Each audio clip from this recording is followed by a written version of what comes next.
Hey everyone, I'm Sunny. I'm Rachel. And I'm Rox, and this is Literature on the Rocks.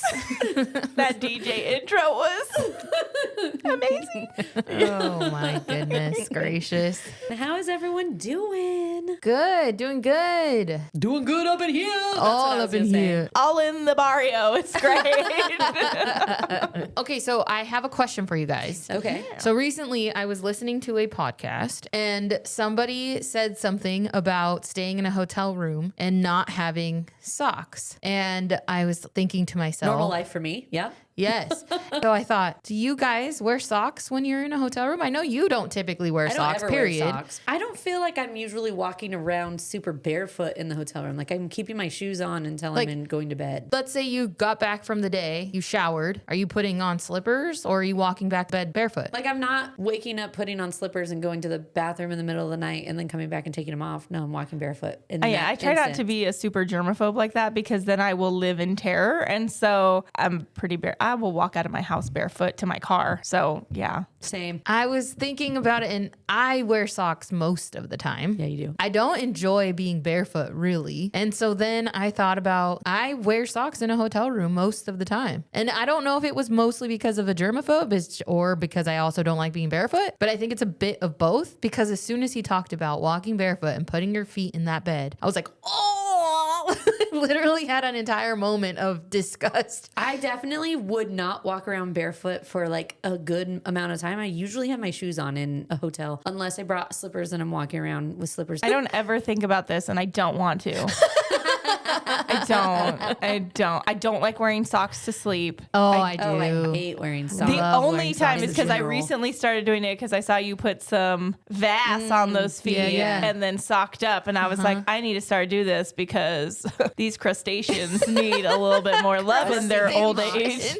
Those crusty ham hocks you have. Listen, listeners, you would pay good money to see these feet touch Jello.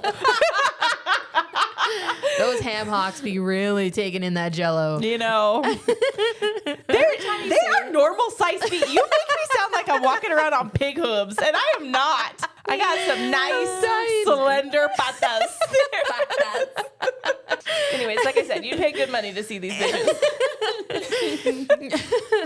Yeah, I don't know. I wear socks all the time. And you know what? In fact, I woke up this morning because I put socks on in the dark. And when I woke up this morning, I was like, wow, I put on two of the same sock. That is talent. I'm sorry. What? First of all, we'll just wrap this up. I don't like socks. I don't wear socks. The only time is if I put something on my feet and for bed and then I put socks on. I don't like sleeping with socks. It's hot. Blech. And You're lucky I got wear clothes on to cozy. sleep. Yeah, right. And you're lucky if I wear socks under my tennis shoes, honestly. I know. Anyways, I'm not a sock lover. However, when you grab socks from your drawer, you don't fold them together. No. You just throw willy-nilly all your socks. Willy-nilly? I mean, hold on. This is very reminiscent of her inbox, so I don't know why you're surprised. I'm appalled. First of all, they are stacked neatly Are they in paired my together? bed. Yes. Paired, but not so why was folded it together because they're like laid in there. So it could be in the dark. I just grabbed That's one, almost grabbed worse. another, and then it's I like hate this. they were It's side by organized side. chaos. It is organized chaos because I know where they're Mine's at. organized chaos, but they are folded together. I will When I fold. say folded, I mean like rolled. Yes, No, I I only will do that if they're not ankle socks. I roll all of my socks No. together unless for Then some you just have reason balls in your drawer. They're just balls of socks. I love Yeah. balls. Yeah, and then I don't have to question, are these the same? I Well, just I'm grab not them and go, using- great, I already paired these together. It's for my sleeping. I don't need them to match really. In the morning, I I see wear them tennis shoes to work quite and change them frequently. out. I do too. But I have my just sleeping grabbing socks. and going. I'm not thinking about it. No, Right. I Grab and have go, sleeping put socks 'em and down. I have wear to work socks. I have like degular socks that are bright colors and crazy designs and whatever. That you Those would are never let anyone see outside no, of your house. I have actually wore them out, but those are Those like are my lace panties. yes. They're for indoors only. My Those rainbow are my socks are home for socks. Those are home. for home. Those No are one my needs to home know I love socks. color. Yes, those are my indoor socks. And then when I get ready for work, I change socks and I put on my granny panties and I'm ready to go. yes. Do you? Is it because you wear like what are they called? Oh, like Like a trouser dress sock? A dress sock. No, because I'm wearing Compression jeans. socks. Yes, you need to have good circulation. So I'm sorry, you specifically buy socks for in-home use and at work use? Yes. This turned into a completely different conversation than what we were having. Yes, I have socks. shocked. For example, when we were in Paso, I had separate socks for when I was sleeping and if I was going to wear tennis shoes in the day. I didn't take any with me, but I still have my tennis shoe socks just in case. I could see sleeping in a pair of socks and then changing them for the next day because of the skin. Let me get my sleep socks on. If it's cold and in the winter months, I have fuzzy socks. I like to receive fuzzy socks. Yeah, I fuzzy really socks for want the the winter. fuzzy ones that are thigh highs. Put that on my Christmas list. And I would like to say, I don't always love to wear like the hard bottom slippers. So it's nice to have the fuzzy socks that have grips on the bottom when I'm walking around downstairs in my tile. Yes, because at this old age, I could crack a hip falling down. Exactly. I need to not Because they're talking shit about me and my old lady socks. You know, Exactly. I ate shit not that long ago, slipping on a toy. Oh, yeah. I thought I broke my foot. Oh, no. And then the way I fell, I was like, why is my wrist so sore the next day? It's because I caught myself. It was just, It was a shit show. the age that I am is not, I'm supposed to like they be used to. upright. Hard crashes to the floor are not in my body's best interest. Hard crashes to my pelvis I enjoy. Those are definitely in my body's best interest. But on the floor, Can't with you two. that's for mental I'm and physical hilarious. stimulation. You guys. Oh, these knee joints don't work like they used to, but there's pelvis. Elvis. What is that from Greece? Oh. Let me be. Keep your pelvis far from me. Anyways, yes, that was sleep great. socks and regular socks. I My regular socks are white and black, okay? You live the most exceptional life of socks. I snotted. I That do. was- Yes, much. I do. I wear my... When we write your book, instead of like The Invisible Life of Addie Rue, it's going to be like The Organized Chaos Socks of Roxamillion. The completely average life of Rain- rocks? ra- Rain no. cloud Rain rocks. cloud rocks. The Telltale Socks. Of rain cloud rocks. We can make it a kid's book. Oh my God, we're writing it For down. OCD about what socks go inside, what socks go outside. Yes. You No, know what? no, Children Johnny. should have this. These are my inside socks. Yes. See how there's colors and a tiny fox? Are they like euphemism for inside thoughts? We're writing a book, you guys. Guys, buckle up. We'll have one episode about a children's book that we wrote about inside and outside thoughts. And it's going to be based on Rain Cloud Rocks' crazy socks. Sockses. Sockses. Wow. I'm so glad this conversation had was so great. much energy. I really want to I write this, appreciate so it. Let's do it. okay. I can't wait. All right. All right, well, before we do that, let's get into this book. Yes. Let's get into this book that's actually written already. Okay, so we did a deep dive on the book First Light Wins by Ashley Elston. And Rox, hit us with an author bio and summary. Yeah. So Ashley Elston is a #1 New York Times bestselling author. Her adult debut thriller and Reese's book club pick. She previously authored 6 successful young adult novels, including The Rules for Disappearing and 10 Blind Dates. Before turning to fiction, Ashley worked for many years as a wedding and portrait photographer. She lives in North Louisiana with her husband and 3 sons. First Light Wins has not only topped bestseller lists, but also been optioned for television by ABC's Signature. Octavia Spencer and Grey's Anatomy Krista Vernoff are attached to the adaptation. And Ashley Elston will serve as an executive producer on the project. Her past work in young adult fiction garnered industry recognition. Her debut novel won accolades, including a finalist for the International Thriller Rights Best Young Adult Novel Award, and set the stage for her successful transition into adult suspense writing. So that is Ashley Elston. Now summarize this book for us. All right. First Light Wins is a fast-paced, twisty thriller about Evie Porter, a young woman living what appears to be a perfect life, so complete with a charming boyfriend and a home in a quiet town. But Evie is actually living under a carefully constructed false identity, working for a mysterious handler named Mr. Smith. When her latest assignment becomes dangerously complicated and someone from her real past threatens to expose her, Evie must navigate a web of secrets and lies to protect the new life and new love she never planned to want. It's a suspenseful, smartly plotted story of reinvention, betrayal, and the high price of deception. Thank you so much. That was beautiful, wonderful, perfect. Everything. Great. Everything I needed. I'm so glad. Okay, let's talk about the cocktail we've paired with this book. We wanted it to be deceptive. And one of the ways we thought would be deceptive is to make it pretty, cute, mocktaily, but then powerful and strong when you drink it. Thrust that liquor in your throat. Exactly.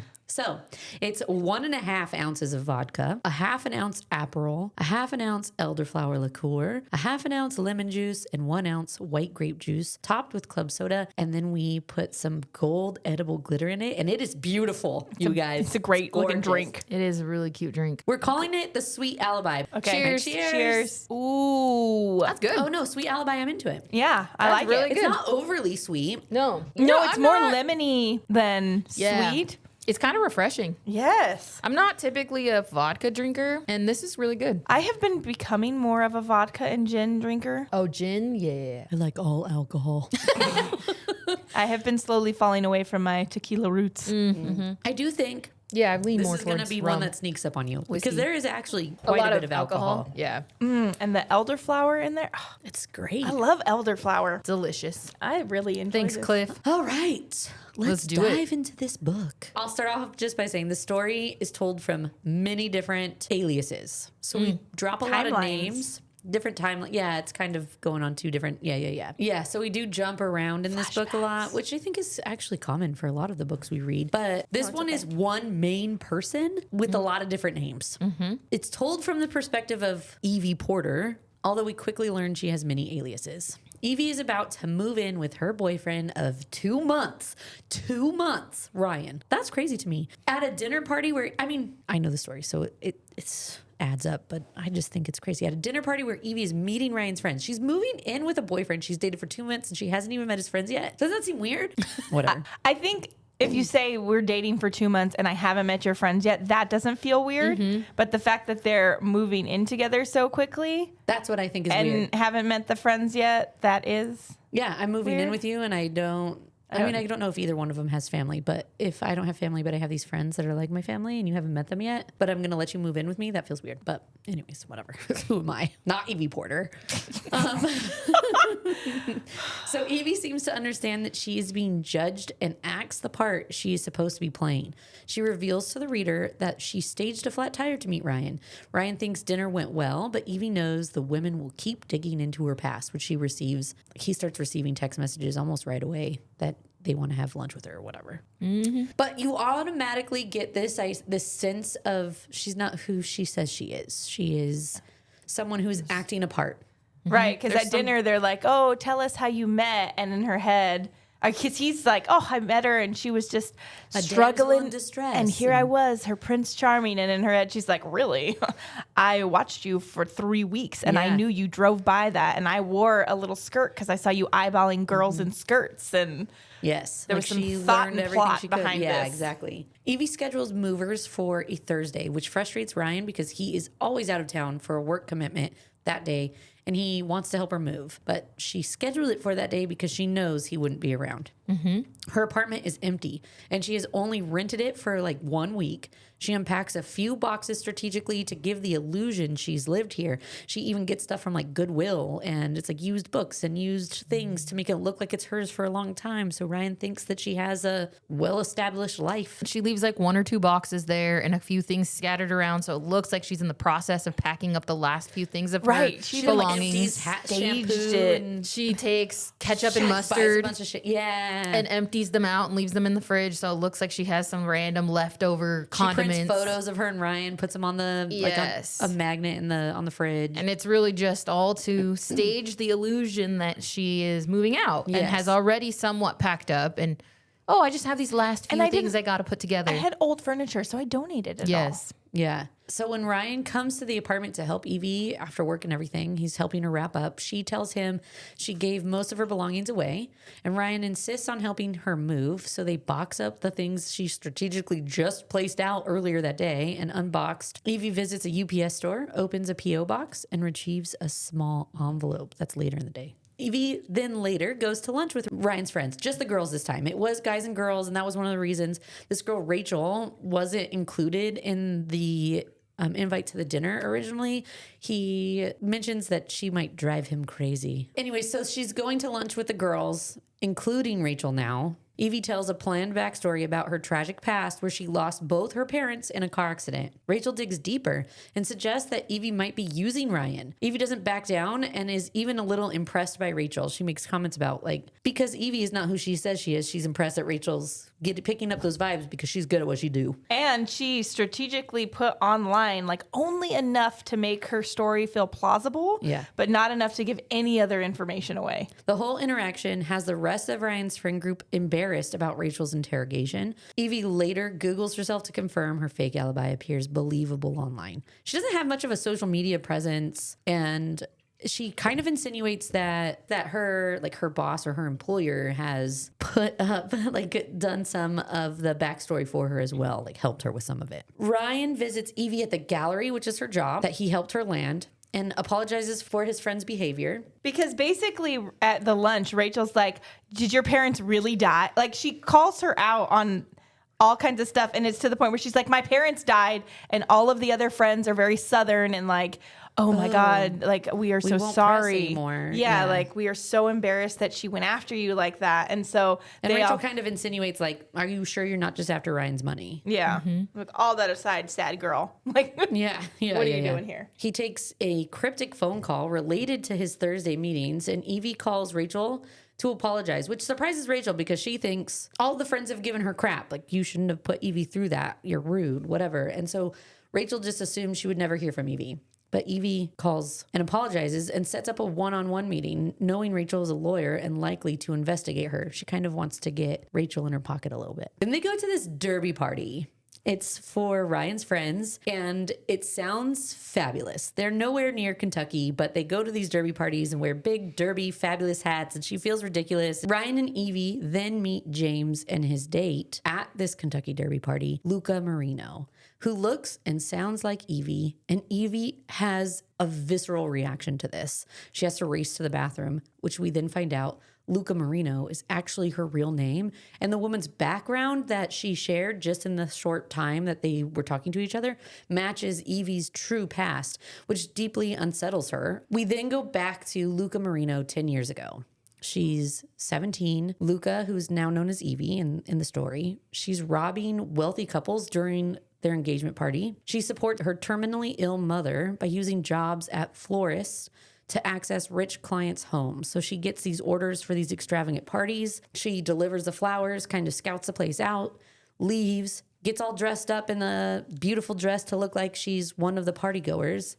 When she gets in there, she kind of changes and gets into, like, she finds a safe and things like that. And she steals jewelry. She's learned all these costuming skills because her mom was a seamstress and like makeup to contour her face so it doesn't look exactly the same. Yeah, her mom like helped people get ready for beauty pageants and stuff like that, and sewed dresses for pageants and when she was healthier. So she knows a lot of these skills. So she uses them to sneak in, steal the jewelry, and then she sells the stones across state lines. Then present day, it skips back to present day, Evie tries to distract Ryan, who's drunk. He won, and he's ecstatic because he's rich and he's just gotten richer. He's drunk, and Evie wants to distract him from remembering the Luca encounter because she definitely reacted and doesn't want Ryan to remember that. So she learns James, the boyfriend of Luca, learns that James was once bailed out by Ryan only to steal from him. Ryan mentions Luca wants to get closer to Evie, which alarms her. And then to blur his memory, Evie initiates car sex. But she's like, if I end this with this, he won't remember all of the other shit. He's going to think derby party, roadhead, winning. Yeah. Best night of my life. Yeah, he won't remember much of the encounter, or it won't be what's highlighted. I think even in this moment, she kind of has talked about why the first lie is so important. Like, if I tell the first lie and make it the most, like a bigger, most important lie, then that's what's going to stick out in people's head, and that's what they're going to remember, and that's what's the most important, is the first lie of all the lies. Oh yeah, because that's what she talks about when she goes after Rachel, like to make that separate meeting. She says, like, the first lie gets the upper hand. Yes. And is the most important when it's rooted in some fact. Yes. So that you can. And it's easier. Still Like I can pass a follow it. lie detector test if I'm saying mostly the truth. Yes. She talks about it a couple times throughout the book on how she operates with her lying. Yeah. At the UPS store, again, Evie's hoping for more intel from her employer, but finds nothing in the box. She's like confirming that she's a plant working for a shadowy organization that embeds operatives into people's lives. She's investigating Ryan's company and presumes her employer wants to take it over since it's a pretty successful operation. She already knows that he's got some shady dealings going on with this company that he's taken over, and we learn he took over this business from his grandpa when he passed away and grandmother, and then and it's a successful operation of some shady things. So she assumes that her boss just wants to take over this business, and she was sent there to learn more so that he can do that. So a prior failed mission before this mission, it put her on the crime boss Victor Conley's bad side. She fears the Luca imposter may have been sent by her own organization, almost like a threat. You messed up already this last mission, and now you need to know what's on the line. I can take your identity that you've been protecting so fiercely. Evie considers calling an emergency contact, which she was told, like, here's a phone number you can call during emergencies. She thinks, like, okay, Luca Marino potentially didn't get sent by my employer. I should call my employer and let them know. I may be found out. And but she doesn't. But she also thinks, like, but maybe this is a test. Yeah. Or a threat from my employer. So she's like, I'm not going to call them. Because he's pissed off at her. Yeah, so she's on the fence about it. And she's already been in trouble in the past where she's not supposed to be calling this phone number. It's as need only. Better be life-threatening. Which I would think if this wasn't sent from the employer, that's probably pretty important. You should call about. Right. But she doesn't know for sure my yet. cover might be blown. She's trying to decide. Yes. She's trying to take a moment and a beat because I think she had been accused in the past of acting rashly. Right. And so now she's trying to take a moment to decide, really understand the origin of this person. Yes. So she can act accordingly. Yes. Yeah. So she decides, no, I'm not going to call them yet. Let me feel her out a little more. Yes. So then we jump into interlude 2 through chapter 14. So Luca Marino, 8 years ago, Luca was working as a waitress at a fundraiser in Raleigh after her mother passed and using a scanner to steal attendees' credit card info. So she attached it to this credit card reader, and she's collecting card numbers so she can use them later. She put a skimmer on the credit card machine But the manager, of the country club or whatever. Sorry. Right. But the manager catches her, and the manager calls the police and was like, "We caught you, trickster. Trickster. Prepare to meet your demise." But before she's arrested, because they have her in cuffs, they're like, "This is your duffel with your laptop in it, right?" And she's like, "Fuck yeah, I need that though." Yeah. Like has everything she needs on it. Everything. All of her schemes are on that laptop. Her schemes. So there's a detective that whisks her away, gives her a burner phone, and releases her. And Luca's like, "What? What are you?" Yeah, she like gets almost like he's like, come with me. And then someone else pops up like, I've been told that I need to come and take her off your hands. Yeah, this mystery detective who's really under the employ of her current employer. So Luca calls the number on the phone and speaks to a mechanical voice she dubs Mr. Smith. Mr. Smith. That's like what his name is, what he is known as to all of his employers. Right, Yes, Mr. Mr. Smith. Employees. It's not his name, but it's a very plain name, and he uses almost like a voice. It's like sounds like a robot. Like A voice changer. So Mr. Smith has been tracking her activity and is impressed because she has been doing all these schemes by herself. She is a solo schemer. Yes. And I She's think ambitious. this one was more of like her most prominent ones where she was trying to really gain some money.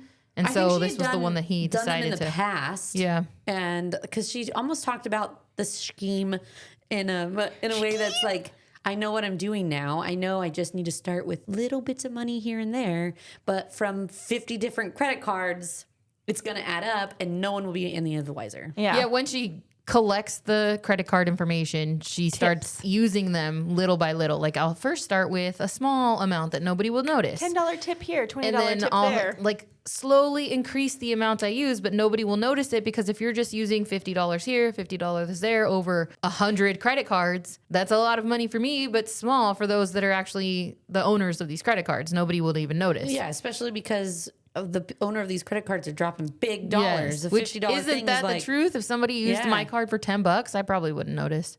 5, 10. Yeah, I think anything over 10 though, I will see that and be like, why am I broke? Husband. I am poor now. Who took $20? I am poor now. She meets Mr. Smith's associate, Matt, who offers her a job, which she was like, if it gets me out of jail, hell yeah, let's do this. Then it jumps to present day. After the derby party, Evie hears nothing from Mr. Smith about the Luca imposter. The imposter quickly integrates with Ryan's social circle, which alarms Evie. And Evie calls Mr. Smith and learns that Luca was a test meant to remind her that she's replaceable. So it was from her employer, like, fuck around and find out, girl. Mm-hmm. So crazy. Evie's like, you know What what? a toxic work environment. She should really contact HR about this. So Evie decides to prepare for whatever Mr. Smith wants from Ryan. She's like, I too can play this game, motherfucker. So she rents a car and she secretly visits Ryan's East Texas property. And she has these like garbs to where she's dressed up in almost like, to anyone walking by, she's a dude. Oh, yeah. So she puts on her safety vest or whatever. She infiltrates the place and she receives a brief note about Ryan's inherited trucking company known for brokering stolen goods. Mr. Smith believes Ryan continued the illegal activity, and disguised as a man, she sneaks onto the company property and into Ryan's office. And this isn't a Thursday. No, he's there on a day he's not supposed to be. She hides when Ryan, Seth, which is someone who works for Ryan, and another man, Freddie, arrive. Ryan and Seth start to interrogate Freddie about theft, and Freddie confesses. Evie escapes unseen because they start talking about bringing in people and torturing this man. She's like hiding in a closet or something. I can't remember Like exactly. outside of but the yeah. office, And and she's like she can't pressing her move. ear up against the door, trying to understand. Later, when they're both at home, Ryan and Evie go to Home Depot, and it's like he was cutting the grass and she was making lemonade. Like it was just like a regular day. And he was like, let's go to Home Depot. And she's like, I love this life with you, Ryan. And they run into James and the Luca imposter. And Evie's like, why don't you guys come over for dinner? And Ryan's like, I don't like this motherfucker. Yeah. Why'd you do that? Yes. But she's trying to get closer to the Luca imposter because she wants to know. She wants to throw that bitch off. Yes. Now she knows it came from Mr. Smith. Then it jumps to 8 years ago when Evie, whose real name is Luca, had a different alias, Izzy Williams. She was a nanny to this Kingston family to retrieve and replace a USB drive. Jenny Kingston is often incapacitated due to substance abuse, and Luca finds the safe and figures out the password.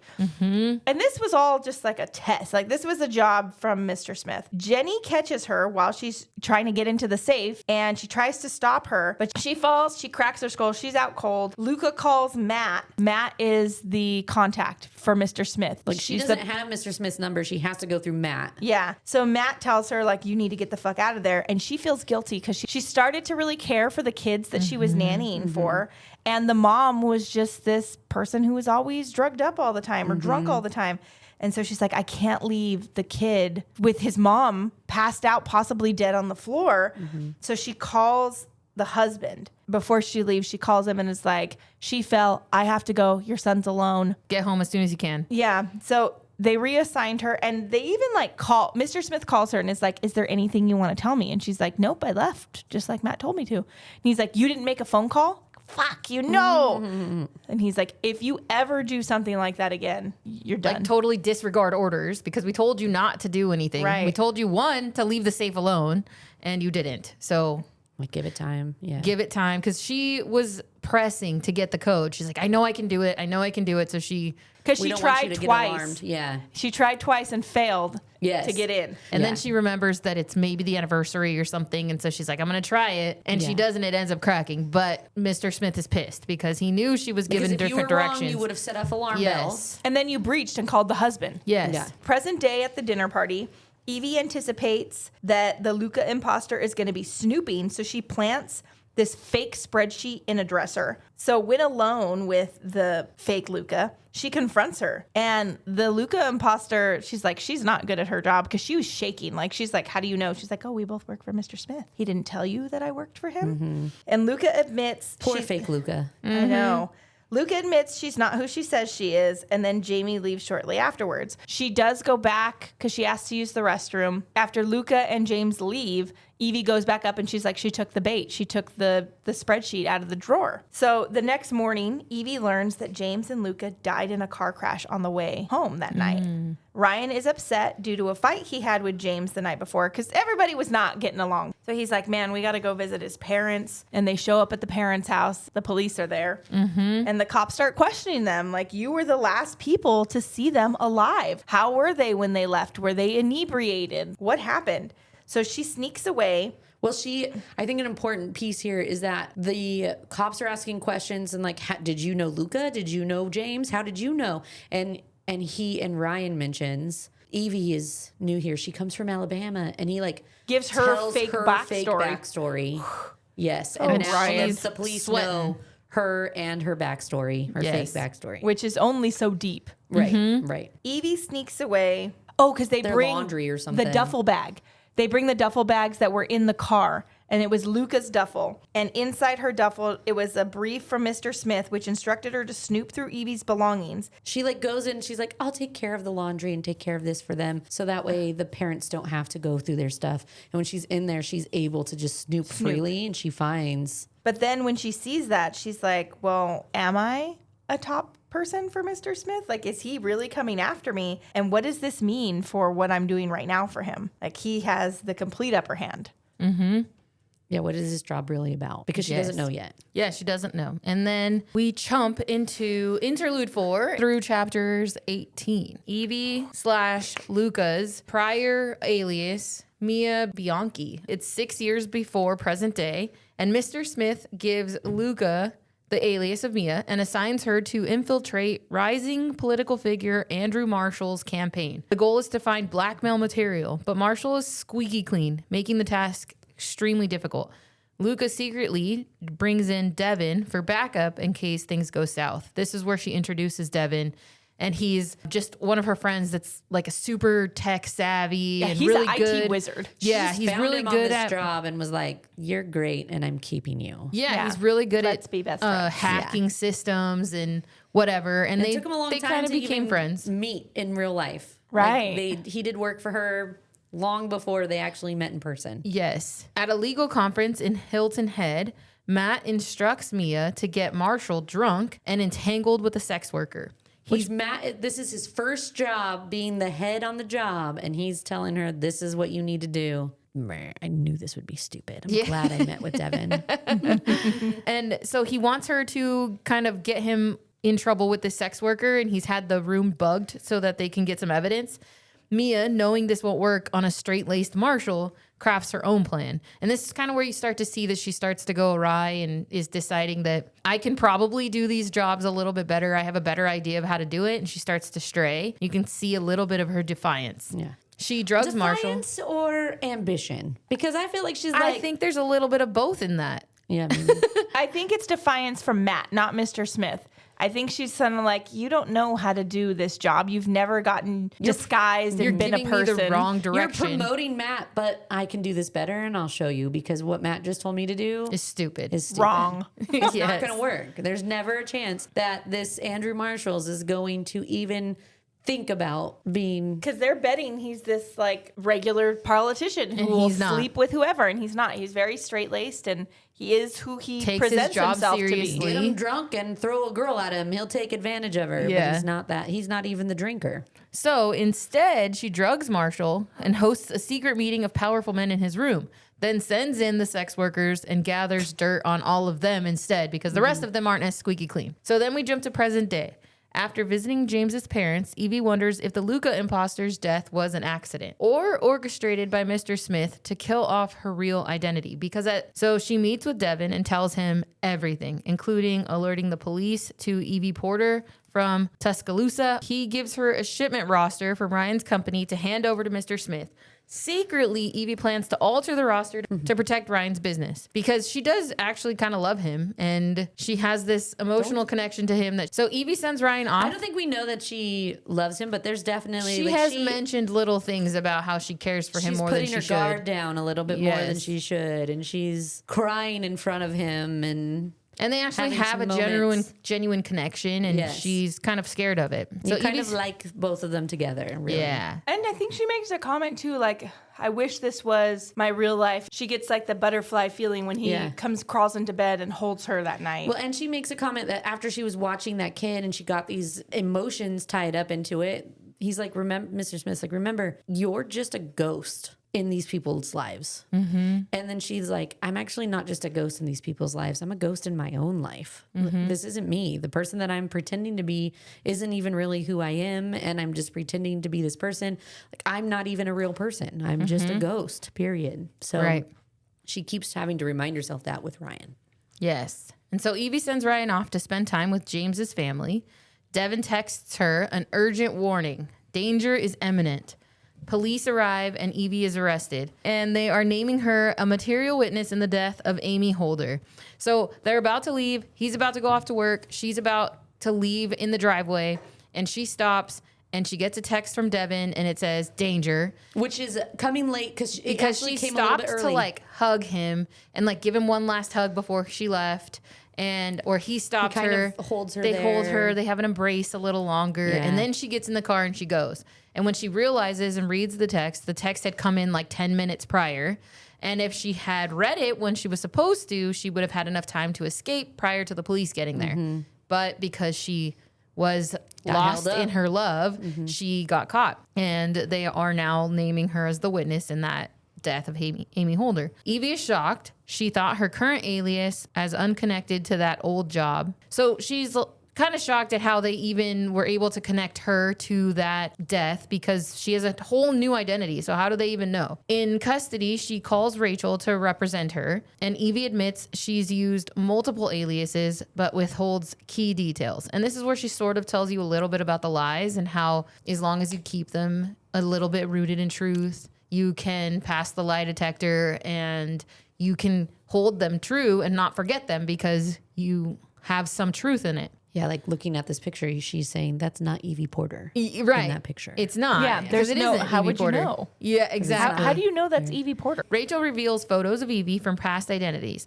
all now linked to the name Evie Porter. Evie realizes Mr. Smith is behind this erasure of her past aliases, but she doesn't know why. So she asks Rachel to pull a favor from someone involved in the Hilton Head conference who gets her released. Rachel is a little skeptical about it because she's not really sure how she has this connection. She's like, you and want me to call him? so then we jump to 6 years prior. After Hilton Head, Luca goes to confront Matt. So Matt's furious that she changed the plan, but she demands he call Mr. Smith. In front of Matt, Luca explains that instead of Marshall, she got blackmail on Senator Nelson, who was also present. Because he's pissed. She changed the plan, and she was supposed to get blackmail on the Marshall guy, and instead she got it on a different senator. She has the encounter recorded on a flash drive. She also requests Mr. Smith cut Matt out as the middleman.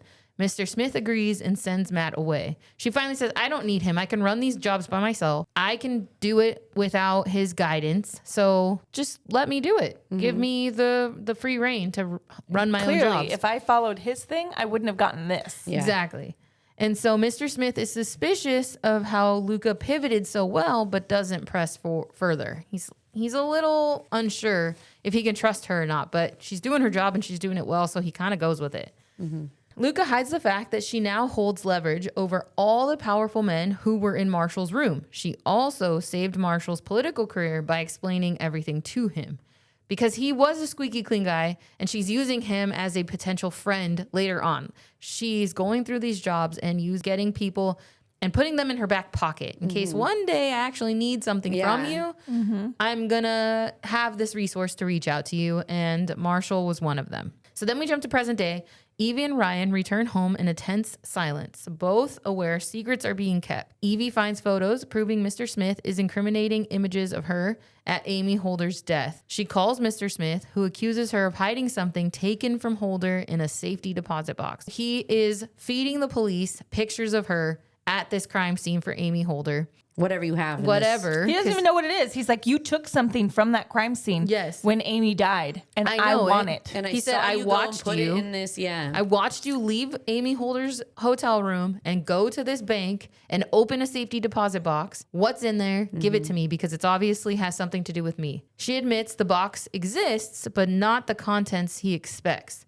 She keeps telling him, like, it's not what you think. I don't have what you think I have. It's something completely. I don't have anything on you. Nothing on you. And so Mr. Smith reveals the Luca imposter was murdered and threatened the same fate if she doesn't meet his associate in Atlanta. Which is where the safety deposit box is. Yes, he wants her to go there and to give him whatever's in that box. So Evie breaks down crying and Ryan comforts her. Evie tells Rachel and Ryan she's going to Atlanta because Rachel is her attorney right now in this whole process. So she's got to kind of keep her in the loop of what she's planning because they're supposed to go to Atlanta and For meet a interrogation. Yes, about this Amy Holder situation. And Rachel's like, do not go down there. We do not need to acquiesce to this request. They have nothing. Yes. What she says, if we're going to go together because I don't need you skipping out on me. You need to be there. If you're not actually guilty, you need to be present for this and we need to do it as a team. So Rachel backs down. I need to talk to you on this road trip. Yeah, we need to work we can out. get a game plan together. Yeah, we need to work out our plan. She insists on going anyways. And so finally Rachel backs down. Ryan insists that he'll go with her. She secretly sets up a drop with Devin, leaving him a detailed note at a gas station.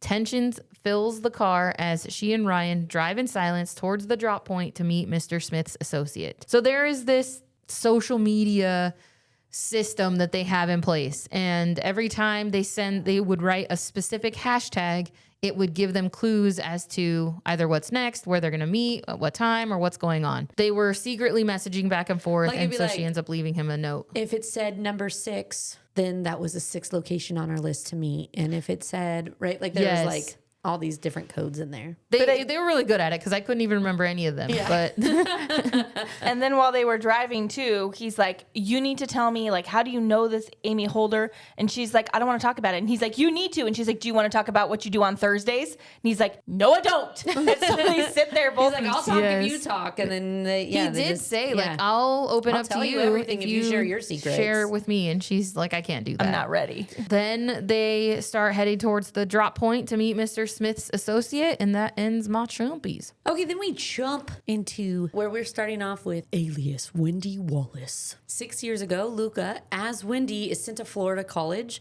to investigate a football coach, Mitch Cameron. She finds nothing really incriminating about Mitch Cameron, but Mr. Smith instructs her to get Cameron removed from the coaching position, but do it quietly. So, like, there can't be anything crazy being said about Mitch. There can't be anything crazy said about the Florida University. Like, you can't have any scandal surrounding this. No backlash. Yes. While she's investigating, she realizes, like, yeah, Mitch Cameron doesn't have anything incriminating about him. But there's all these donors and all these boosters. Yes. So there's, like, all these donors that are putting big money into these booster clubs. And because of that, they have this big sway with what happens. So she ends up blackmailing one of the major donors to these boosters. And she's got it, like, it's not supposed to happen. Bribery, all that stuff isn't supposed to happen. Or the sponsors to the boosters will be like, I want this player. Offer him the world. Here's a ton of money to do whatever you can to get him to come to you. College football's huge in the South. Yeah. It is. Bama. Roll Tide. Roll Tide. That's what I was. Anyways, so she ends up blackmailing one of the donors, basically saying, I'll come out with the fact that you're putting all this money for it. And he's like, hey, you have no proof. She's like, I do have proof right here, this whole video of you. And so then this major donor, ends up requesting that Mitch Cameron gets removed from the program, and he does. So after all of this happens, she warns one of the players who's being pursued right now. His name is Tyrone, and she like goes and visits his house and tells him about some of the donor bribes and how you have to be careful and do what's best for you, but just know that it's not about the bribe. And then in that conversation, she learns that Coach Cameron knew he was on his way out a week before she even showed up to do this job, which which makes her believe that's implied that he may have hired Mr. Smith himself. So then we jump back to present day. Evie is confronting Cameron in Mississippi. She goes to his house posing as Wendy and hints that she was the one who helped him get fired and asks him for money. But she makes this whole scene. She goes to his house, knocks on the door, he comes out, and she says this bomb of a thing. He walks out what are you talking about? I don't know what you're talking about. And she's like, I know it was you. And then you got this lofty job afterwards. So clearly you wanted to get out of your contract without breaching it. Yes. And they sit on the front porch. He pulls out his phone to do something. And she's like, it's exactly what she wanted. She gets him irate, screaming at him, I did this for you. And she overreacts to get a reaction out of him. And then she leaves. And now he's enraged. And he lashes out at her and then later contacts Mr. Smith through a messaging board, which is exactly what Evie was hoping he'd do because her and Devin bugged his phone. When he opened his phone up when she was there, they were able to basically mirror his phone and they could see his every move on his phone. And they track Smith's communication method. Evie and Ryan are moving on to Nashville. They're just road tripping all the way to their Atlanta, and they're making all these stops on the way. Yes. They need snacks. Yeah. They're making their way on these stops. We're also learning about why she's potentially making the stop. So we learn about the coach, and then in present day, she's meeting the coach and making a scene. Yeah. So now we're at alias Helen White. 4 years ago, as Helen, Luca joins a competitive heist mission to steal art from an oil tycoon named Ralph Tate. She gets into the house by posing as Kitty. Her alias is Helen White, but when she meets Sawyer, who is Ralph Tate's son, he's in a band and she pretends to be a groupie. And when he's like, what's your name, sweetheart? She's like, well, Helen White won't do. So she's like, Kitty. And he purrs at her. He's like, So gross. So disgusting. he's like, come on, let's go back to my place. I love a she's like, groupie. Okay. Yeah, I love exactly. a bitch who loves me. Yeah, exactly. And you can tell the band doesn't really like him. They're all pissed off that you better help load this stuff up. He's like, thanks, guys. You'll take it from here. I'm busy with you, Kitty. Kitty. Kitty.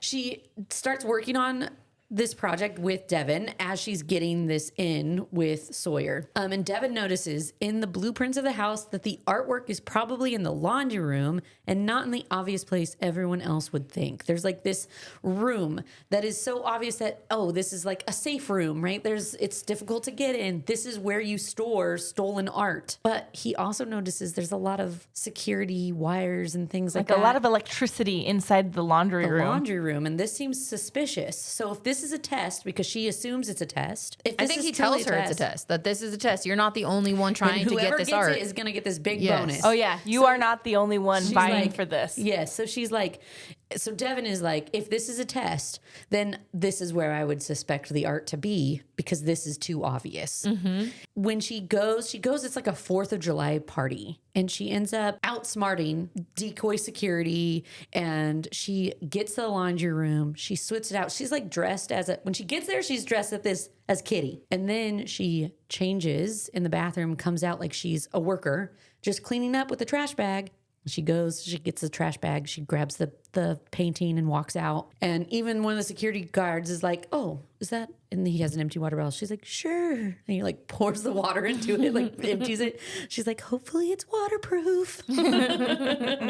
So she steals the painting and she wins the bonus. Mr. Smith is pleased. Having staged the job to test his operatives, Luca wants to know more details about the others in the test and asks Devin if he can find any, but he ends up only finding one. So then we're back in present day, and Evie visits Andrew Marshall, who's now Tennessee's governor, who agrees to help her after Hilton Head. Afterwards, she heads outside with George. So she really just meets Andrew Marshall to say, hey, I'm still here. And he's like, I owe you one. You're a friend. You just call me whenever you need me.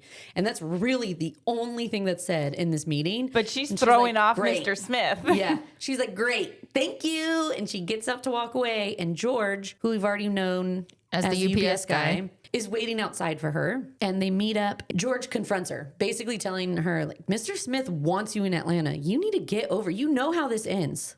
Just go, please.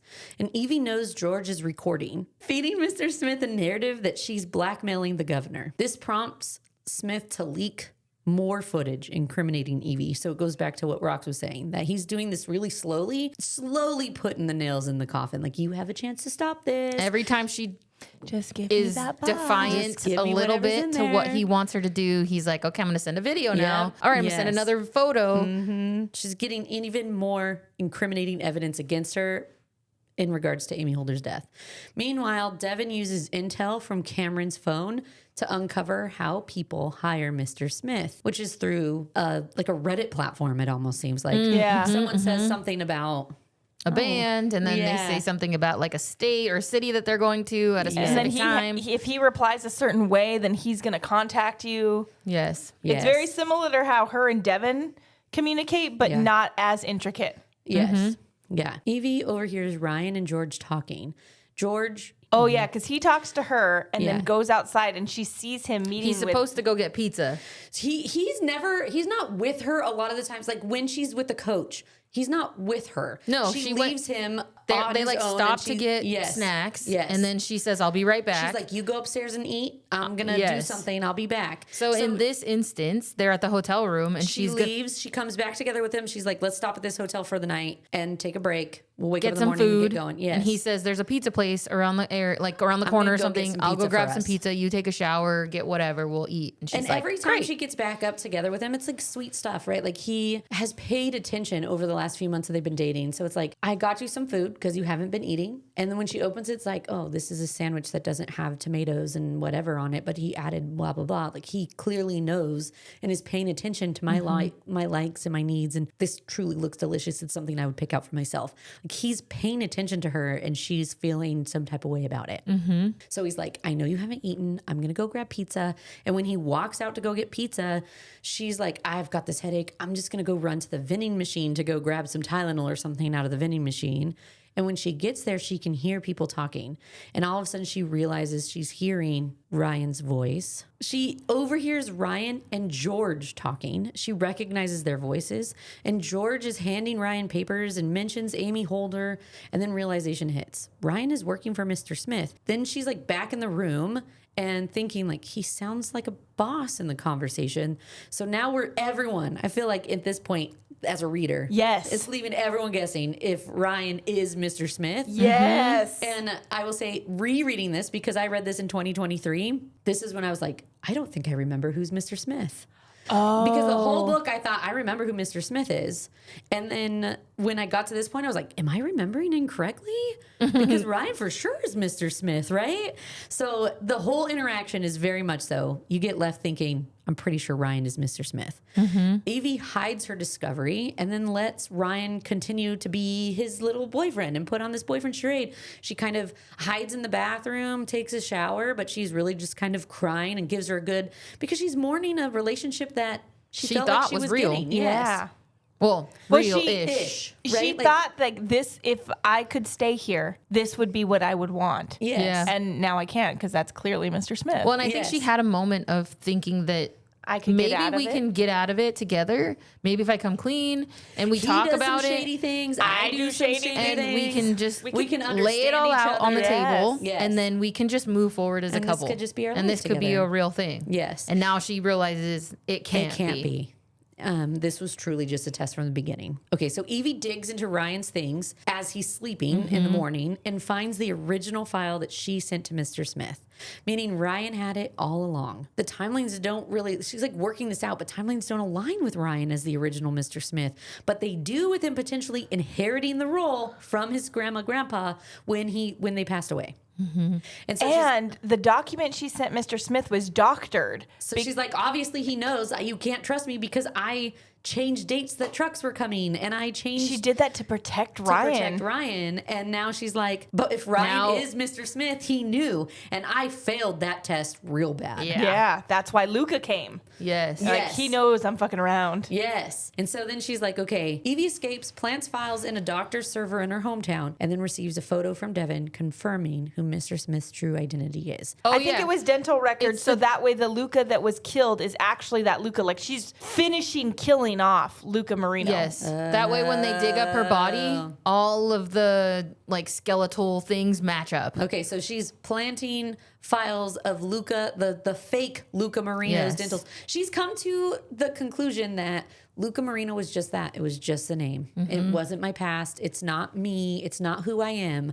It's just a name, and I'm okay with letting it go. And so she puts the nail in The coffin for the Luca. fake Luca Marino's coffin to say, okay, it's truly her. Luca Marino is dead. She plants that in the doctor's servers in her hometown and receives a photo from Devin confirming Mr. Smith's true identity. And then we jump into the last chumps. We jump to 6 months ago when she has the alias Regina Hale. As Regina, she's sent to Georgia to extract information from Amy Holder about a mob boss, Victor Conley. Amy is sloppily drunk at a bar, clocks Regina as an imposter. Basically what Evie did to the fake Luca. She's like, you don't belong here. You're working for someone. Yeah. So she's Tell him to send his lackeys somewhere else. You're not going to get what I know. But So- also, this is the first time we're hearing Amy Holder's story. We know that Evie Porter is being charged with her murder or as a suspect in the murder. Right. But we don't know Amy Holder's story. And this is when we finally get to hear some of it.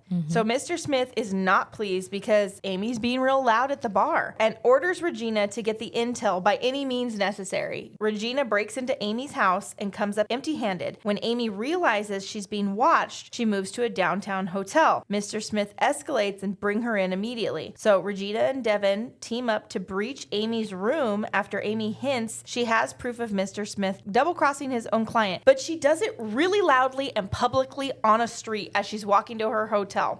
Yeah, she's yelling at Regina, and they're having a huge blowout altercation. And she's been a drunk for the last however many weeks. Like she's been on a good roll. So it's clear she's just drunk in the street, making a big scene. Yep. So then it jumps to present day. Evie's in Atlanta meeting with detectives who want answers about Amy Holder's death. She claims she used an alias, Regina, to hide from an abusive ex, so lies rooted in truth, and says she and Amy were country club pals, something the detective can actually verify. She's really good at that, at putting in just a little bit of information so that they can She's great somewhat at her verify job. it. Yeah. But they show Evie footage of her entering Amy's hotel room just before it caught fire. Footage Mr. Smith conveniently sent. Evie denies she's in the video and says it's Luca Marino. And because it's the back of her head and it's like a girl in a trench coat. And she's like, not me. So she's in Atlanta now, right? With detectives, With the yeah. detective, and they're doing the interrogation, and they're like, look, we have this video of you in this woman's hotel room. In it, it's like yeah. through the window. You can see and it from it's outside. also, but it's a far away. yeah, so like it's they're not looking clear. at it from a different building through the window. And there's like added sound to it, like, ooh, yeah, we're going to get some maid lovin' or something like that, Yes. because she's dressed like a maid in this window. Yes, and she's looking at it. Rachel's sitting next to her like, holy shit, this is pretty incriminating. And then Evie drops the bomb. No, that's Luca Marino. She looks like me. What a good, that's just a beautiful move. Yes.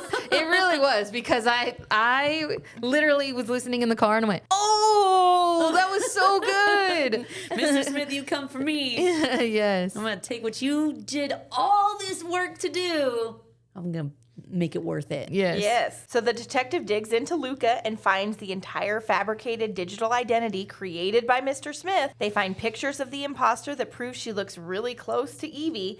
Meanwhile, Evie secretly uploaded dental records from the imposter to match a dentist in her hometown. That's what she was doing when she was logging into the doctor's office. For her alibi, she points to Tyrone, who was the student that she met with. And Tyrone is now a celebrity football player, and he confirms she was with his family the night that Amy died. Yeah, she tells them like, oh, Tyrone, whatever his last name, The is a night good. that the hotel went up in flames. Yes, Yes. I was at with- dinner with him and his family. Yeah, she tells them like, oh, Tyrone so-and-so is my good friend. And they like lose it because it's a huge. One of them, right? He's One a of football them's player like, for I'm a professional police He officer. plays I don't care. But for the Atlanta Falcons now. And and so that guy's like, yes, put him on the phone. and she's like, do you want me to call to him? Yeah, she has his number. And please, please. and I she would says, love to talk to him. putting him on FaceTime would distract them. Yeah. Yep, and sure did. It sure did. So the cops are temporarily satisfied, and Evie heads to the bank to access the infamous safe deposit box, with George waiting to escort her. He's like, I gotta go with you, girl. Well, Ryan is supposed to be at the hotel that she's where Rachel and them are at, and she talks to Devin Devin and she's like, I don't want to see Ryan, so get me out of here. And he directs her to like a side door to escape. And then George is there waiting for her. Yes. 6 months ago, we're back to the Regina Hale story. Regina's fleeing this flaming hotel room after the Amy incident. And she tells Mr. Smith that Amy lit a cigarette while drunk and started this fire. He totally doesn't buy it. Regina hangs up and hightails it to the bank. She's like, I got minutes to get this box open. Then it jumps to present day. Inside the bank vault, Evie opens up the box to reveal an origami swan. Which Surprise! we didn't go into, but the We origami didn't talk swan about it, yeah. is all throughout the book. She learned it from her mom how to fold this origami swan. She like leaves them in place of the jewelry sometimes or the things that she's stealing sometimes. She's It was left like for her- It's an Matt, ode like, to as her mom. Yeah, she left it for Matt when she kind of not necessarily screwed him over, but definitely took his job. Like It's like her Thank you. signature yes. on the job. Yes. Like, I was here. Yes. Here's my She swan. left one with the boy that she taught the boy how to do it when she was babysitting Yes. on that first job. So Yes. it's been something that's present throughout the whole book. And when he opens it up in that box, it's like, Because George goes to He's the like, "What the fuck deposit is box this?" with With her, her, yeah. and he's there He's the holding one his opening breath it. to open this thing because they're finally there, Yes. and that's what he sees. yes, is that. So she's been planning this betrayal for 4 years since the Tate job. And she already sent the Conleys, so the mob boss, the mob family, the proof that Amy gave her, documents showing George, aka Mr. Smith, betrayed them. He's got this whole mob against him. So Evie tells George he's And cornered. Tate was the test. When she realized that this was a test, it was like, this is The not art a job. thing. And this Yeah. is a toxic workplace, and I'm going to work my way out of it. Like, he's gonna come for me, and so I need to be ready to go after him. So Evie tells George he's cornered, like, we got you, motherfucker. And he realizes that the Conleys are waiting outside of the bank for him. It's game over. Because they're like in this room. The bank lady is on the outside of the He room, can't kill her, he can't do waiting for anything them because- to exit. Yes. Yes. And so they're in there, and he's losing his mind because she's backed up against the safety deposit boxes, and he's pissed. And so she's like, you're gonna have to gotta go get out." outside because somebody's out there. They're waiting for us. So then they walk outside, and there's the He's mob like, this people. isn't over. I'll get you. Yeah. She's like, bam. no, it's game over. You've So been later, stealing from this guy millions of dollars. He's coming for you. Are waiting for you. Yep. Yep. So later, she gets to this safe house that was arranged by Devin, and Evie reunites with a very much alive Amy Holder. Then it jumps to 4 years prior with Luca Marino. So after the Tate job, Luca and Devin track down the surviving Mr. Smith operatives. Spoiler, almost all were killed off by Mr. Smith except for Amy. They were the only two that figured out where the painting was, but Luca or Evie beat her to it. Evie and Amy passed Mr. Smith's twisted loyalty test and survived. Yeah, so Amy was allowed to live but didn't get the bonus, and Evie got the bonus and allowed to live. But everyone else that went to the fake place that was set up Died. was Because they were the only ones who didn't Conveniently figure it out. dispatched. Yeah. They've been plotting his downfall ever since. So present day, Evie reveals the whole plan. She and Amy had worked together for 4 years to take down Mr. Smith. They faked Amy's death in that hotel fire. Evie used Andrew Marshall as bait to make Mr. Smith believe she was stockpiling leverage. That manipulation led him straight into the trap at the lockbox. Devin closes out by confirming something chilling. Mr. Smith only briefly used Ryan before planning to steal everything he built. So Mr. Smith did make that plot.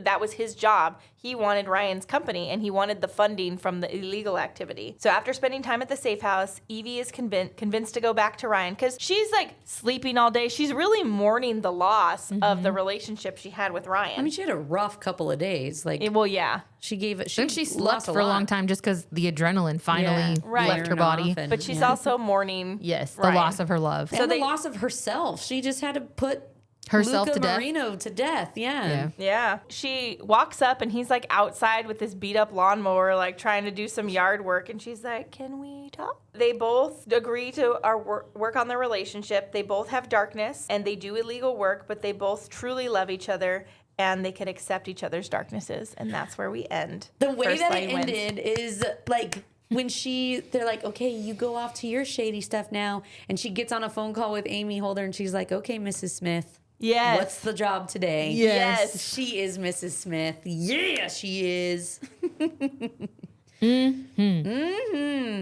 Okay, so let's review this book. We review all of our books on a 3-shot system. 1 shot is I'm not coming back for more. 2 shots, it's good enough for another, but not worth a hangover. And 3 shots, it got me. I will give it 3 shots. I think that it was very entertaining. I didn't know which way it was going to go. It definitely kept me guessing the entire time. 3 shots from Rain Cloud Rocks. I also gave it 3 shots. Oh, I really liked the book, and I really liked that it wasn't a love story, but I liked that she found, like, their love made it to the end. Love. Yeah, Yes, that's I true. love that she had a happy ending at the end. yeah. And it was a good, thrilling book, so I enjoyed it. Yeah, so I read this book in 2023, and it was one of the first books I read when I was trying to get back into reading. And so I was like, how did I feel about this book? I think I liked it because I didn't make any notes, right? I've told you in the Yeah. past. I will gold star something if I'm like, this is beyond 5 stars. It's great. It deserves a gold star. But other than that, I don't make notes. And so I was like, did I like it? So re-listening to it, I'm like, yeah. I did like it. And I do remember being like, I want more of this. This is the kind of book I really enjoy. Yeah. So I'm going to give it 3 shots as well. Whoa, 3 shots. Yeah. 3 shots about all around. 3 shots. We're getting Everybody!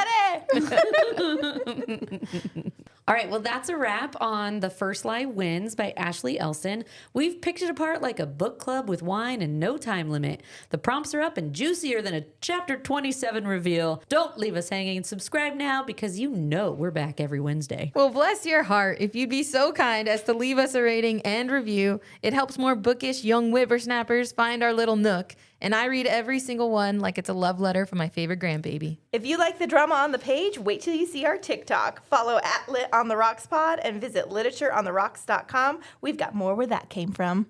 Until next time, may your plot holes be few and your pores heavy. Cheers! Toodaloo! Bye.